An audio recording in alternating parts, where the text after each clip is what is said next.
যখন একজন শহীদ বাবা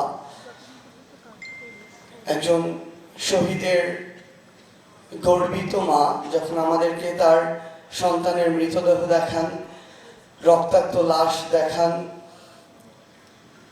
মাথা থেকে আলাদা হয়ে যাওয়া মস্তিষ্ক দেখান, বিদ্ধ হওয়া বুলেটটি দেখান, তখন আসলে প্রত্যেকবার আমরা সেই 18, 19, 20 জুলাই ফিরে যাই, অগাস্ট 3, 4, 5-এ ফিরে যাই। কিন্তু সবচেয়ে কষ্টের কথা হচ্ছে আমরা বাংলাদেশের অধিকাংশ মানুষ এখন জুন 5 থেকে শুরু করে অগাস্ট 5 এই সময়টা ভুলে যেতে বসেছি। এই জায়গা থেকে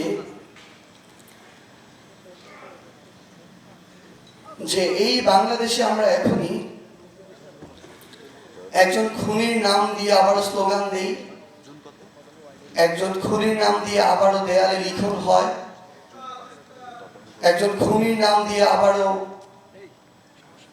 দেশের বাইরে থেকে অনলাইনে শত শত মানুষ ভিডিও কনফারেন্সে যুক্ত হয়।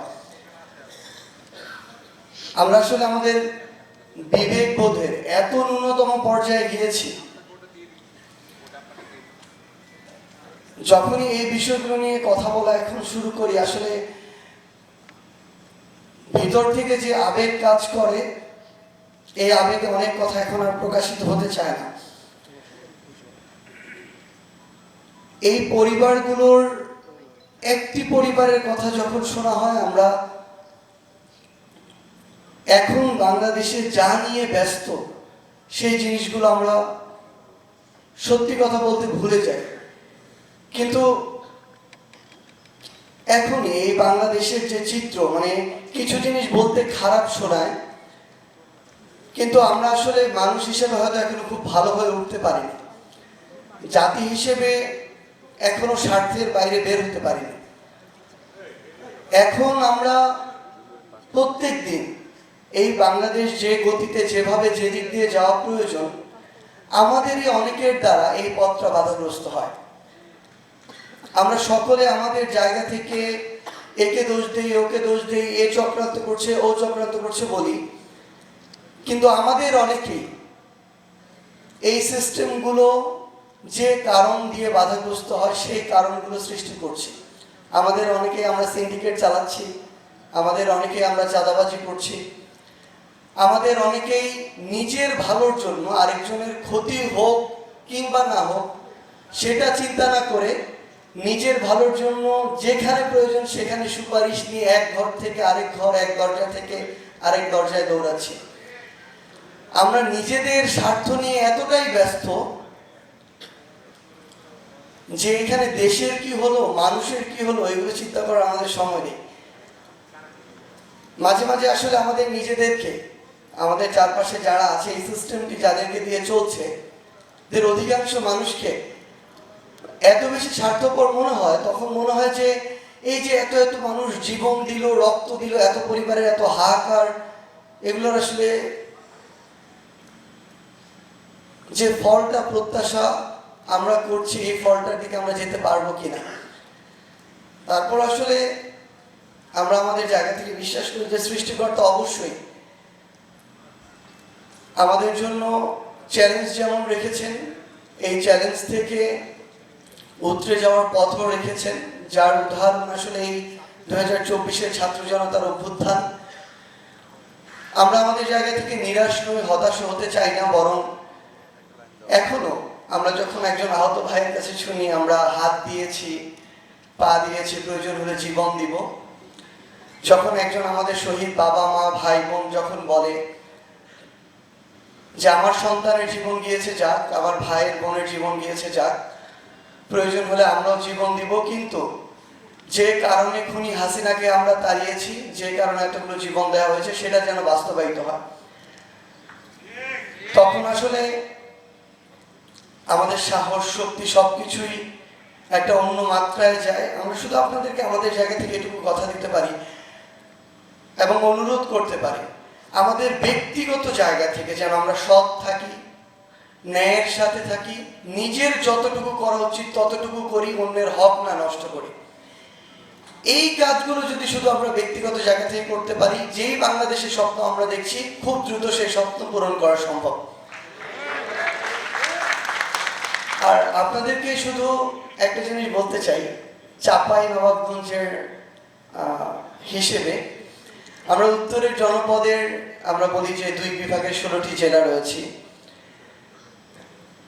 আমাদের আসলে গুরুত্বপূর্ণ জায়গাগুলোতে বিগত 16 বছরে তো আমরা শোষিত হয়েছি। যেই জায়গায় আমাদের যাওয়ার আমাদের মিনিমাম আমরা ডিজার্ভ করতাম, আমরা সেই জায়গায় যেতে পারি না।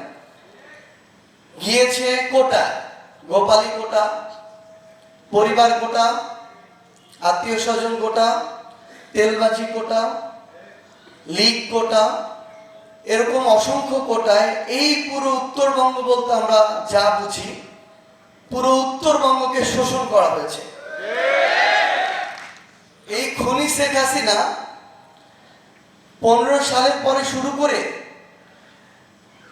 ঢাকা থেকে তার বাড়ি অভিমুখী যে এক্সপ্রেসওয়ে বানিয়েছে, সেটা নিয়ে আমাদের আপত্তি নেই, কিন্তু সেই খুনি হাসিনা ঢাকা থেকে উত্তরবঙ্গমুখী যে 4 লেনের রাস্তার কার্যক্রম আজকে থেকে 1 যুগ আগে শুরু করেছে, সেটা এখন পর্যন্ত শেষ করে। তো আমরা উত্তরবঙ্গের মানুষ, এটা তো ছোট একটা উদাহরণ। আজকে দক্ষিণের একটা পৌরসভা যে বাজেট পেয়েছে, উত্তরের একটা জেলা সে বাজেট পায়নি অর্থনৈতিক উন্নয়নে।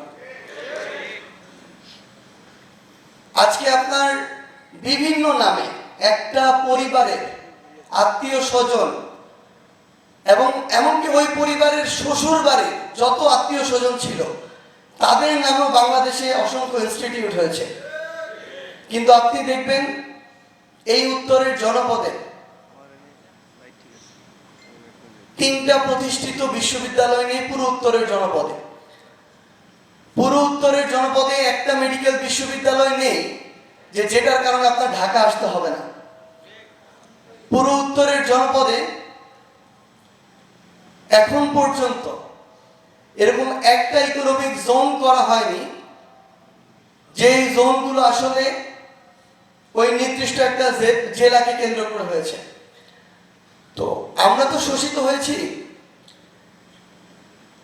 এখানে যেমন কিছু সংকীর্ণ সীমাবদ্ধ চিন্তা ভাবনার খুনিদের দায় ছিল, আমরা আবার নিজেদের কিছু দায়কে এড়াতে পারি না।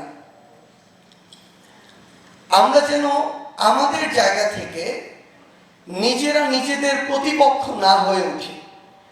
কোনো একটি নির্দিষ্ট জেলায় কোনো একজন, হোক আমলা হোক রাজনীতির গুরুত্বপূর্ণ ব্যক্তি, কোনো একটি উন্নয়নমূলক কর্মকাণ্ড নিয়ে আসছে, আমরা ভাবছি ও যদি নিয়ে আসে তাহলে তো সকল ক্রেডিট ওর হয়ে যাবে, হয় আমি আনবো না হয় কেউ আনতে পারবে না। এই চিন্তা ভাবনাগুলো যেন আমাদের মধ্যে কাজ না করে। আমার পুরো উত্তরের জনপদের নির্দিষ্ট একটা জায়গায় নির্দিষ্ট কোনো একটা প্রতিষ্ঠান পুরো উত্তরের জনপদের পরবর্তী সকল জেনারেশনকে প্রভাবিত করবে।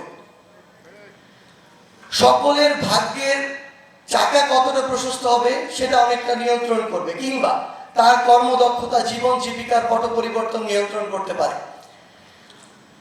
সেই জায়গা থেকে আমরা অন্তত যখন আমার এই উত্তর কিংবা চাপাই এই পার্সপেক্টিভ আসবে, আমরা যেন ব্যক্তিগত কিংবা ছোট্ট গোষ্ঠীগত স্বার্থগুলোকে উপেক্ষা করার মানসিকতা দেখাই।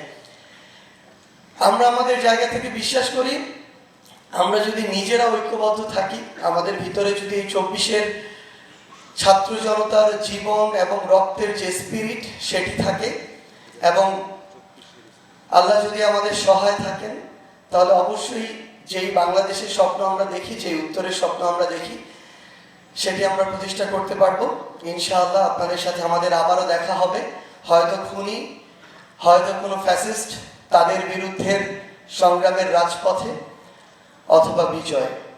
সবাই আমাদের জন্য দোয়া করবেন। আসসালামু আলাইকুম ওয়া রাহমাতুল্লাহ।